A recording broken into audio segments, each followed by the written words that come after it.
From time to time, when I'm out visiting in the diocese or attending special meetings, I get asked to clarify questions around the sale of tickets in our parishes. The short answer to that is that in the Diocese of Central Newfoundland, we have never agreed in any way to the sale of tickets, lotteries, or games of chance. I'll take a few minutes with you now to explain why and to let you know where we are now in relation to this policy. You may know that our diocese was formed in 1976 when the Diocese of Newfoundland was restructured into three separate dioceses. Our first bishop, Bishop Mark Genge, followed the spiritual traditions of the Anglican Church, which go back for generations. The first written instruction that we have regarding tickets and lotteries was written by Bishop William White, and that was written in 1918. Bishop White forbade lotteries and wrote, "It is better that the light of the gospel be extinguished than to be kept alight with the oil of iniquity." Now, while those words come to us from a long time ago and may seem dramatic, they reflect a foundation and values that are still important to us today. So as we move forward in this discussion, I suggest that we start by considering what the scriptures might say. There are lots of scriptures which provide us for examples and teaching for living lives that consider God's unfailing provision for us, God's call upon us to be generous, God's call to be content in all circumstances. One scripture that touches me personally is found in Luke chapter 12, verse 15. Then Jesus said to them, "Watch out. Be on your guard against all kinds of greed. Life does not consist in an abundance of possessions." So out of that scripture, I ask you to consider two specific definitions. Gambling is defined as taking a risk in the hope of gaining an advantage or a benefit. We sometimes describe gambling and the sale of tickets as hoping to get something for almost nothing or very little. Gambling means that someone is going to lose so that you or I can win. The second is the word covetousness or want. It carries a lot of baggage: greed, envy, materialism, longing, hunger. And when we look at the basic explanation of the word, it is an extreme desire to acquire or possess that which belongs to another. And my friends, that's exactly what Jesus was warning against in Luke chapter 12, verse 15. I have this conversation with people who want to sell tickets in parishes, and they'll often say, "Come on, Bishop, there's nothing wrong with selling a few tickets." And that's usually followed by some comment about how hard it is to raise money. I would say to you, if we need to sell tickets in our parishes to keep things alive, we have a bigger problem. So let's talk about these two things. First of all, we are called as followers of Jesus to live and love in the same way that he does. As Eucharistic prayer number 1 says, "You sent your Son, Jesus Christ, to share our human nature, to live and die as one of us, to reconcile us to you, the God and Father of all. He healed the sick and ate and drank with outcasts and sinners. He opened the eyes of the blind and proclaimed the good news of your kingdom to the poor and to those in need. In all things he fulfilled your gracious will. You think about those words, it's not hard to see that gambling in any form pushes back against the teaching and the example of Jesus. Brothers and sisters, a lot of people, too many people, place their hopes on scratch tickets, lotteries, video machines, and internet gambling. Several times in my ministry, I've had to help people who have lost just about everything, possessions and relationships, through so much gambling. And then I have had to help people face a judging family, a judging community, a judging church because of it. And if we were to be honest, our judgment as well.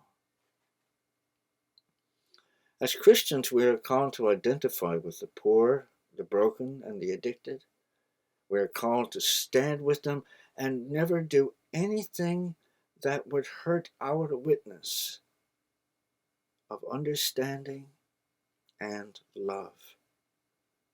The role of the church is to be a witness of the examples of Christ and how his teaching actually does make a difference in the world. And so we will never do anything in our churches that will compromise that in any way. Now, please understand, I'm not judging anyone who buys lottery tickets. I'm not judging any charity that sells them.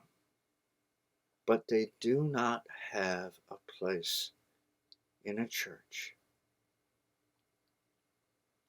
So let's talk about stewardship for a moment, which is the second part of this. Let's go back to the beginnings of our diocese. One of the proudest times for the Newfoundland Church was around 1918. In that time, the Anglican Church in Newfoundland, still called the Church of England, declared itself to be financially self-supporting and decided that it would no longer accept outside money from missions or from the larger body of the church in England. They made it clear that they would, by the offerings and tithes of the church, take care of our buildings and ministry and actually make an effort to reach out and help others. And from that time on, and certainly from the time we became the Diocese of Central Newfoundland in 1976, we believed that every parish ought to be teaching stewardship and sacrificial giving.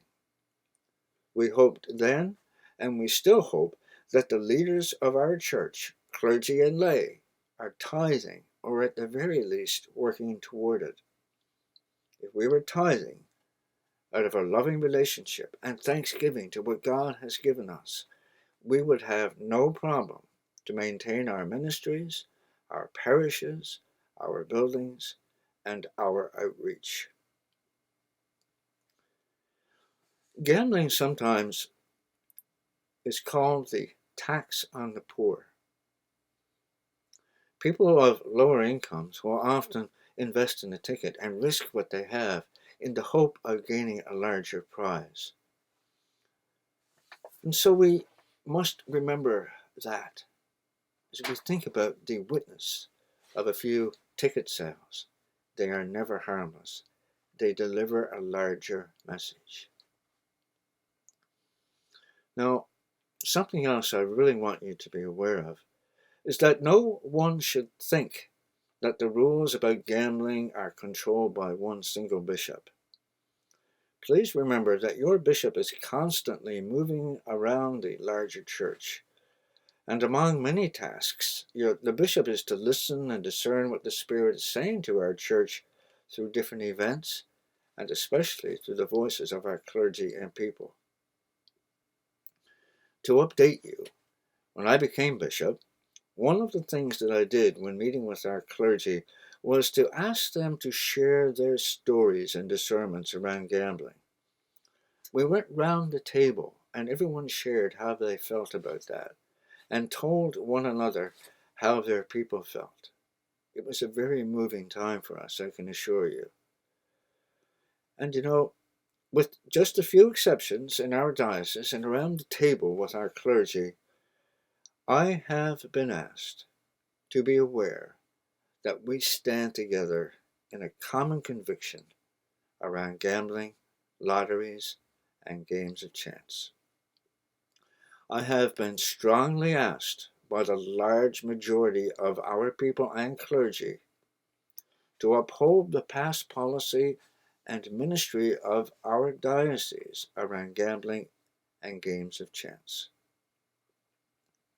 Again, let me be clear with you, my friends.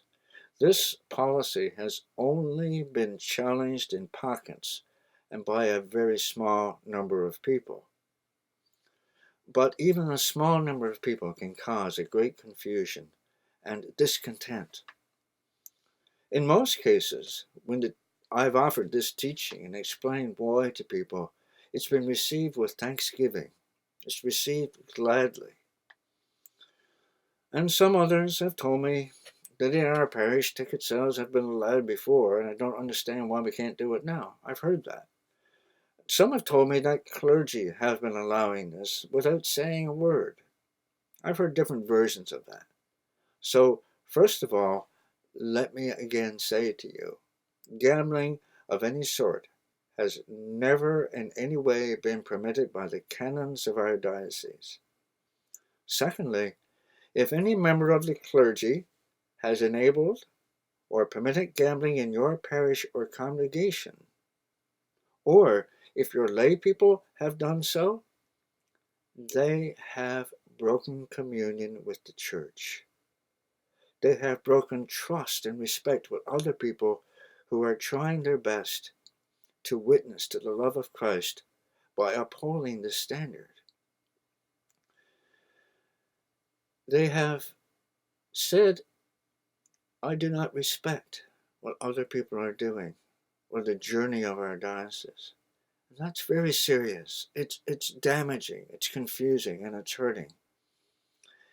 If in your deanery you decide to sell tickets and say, we're going to do it anyway, what are you saying about your neighboring parish or your neighboring congregation? We're saying, in essence, that we don't care for them, and we don't care for the witness of unity in our church. It must not continue. It's a lack of respect on many levels, and it does not bode well for the words we share as a church and a diocese, especially when we're being called to help those who need us the most. It's very important for us to respect one another and to be deeply aware of how our actions affect our brothers and sisters in neighboring congregations and parishes. So let me thank you for your faithfulness. Let me thank you for your understanding and love of Christ. And let me encourage you to consider the tithe as your own response and outward witness to the love and generosity that God shows you every day. May God bless you, and may God bless our diocese.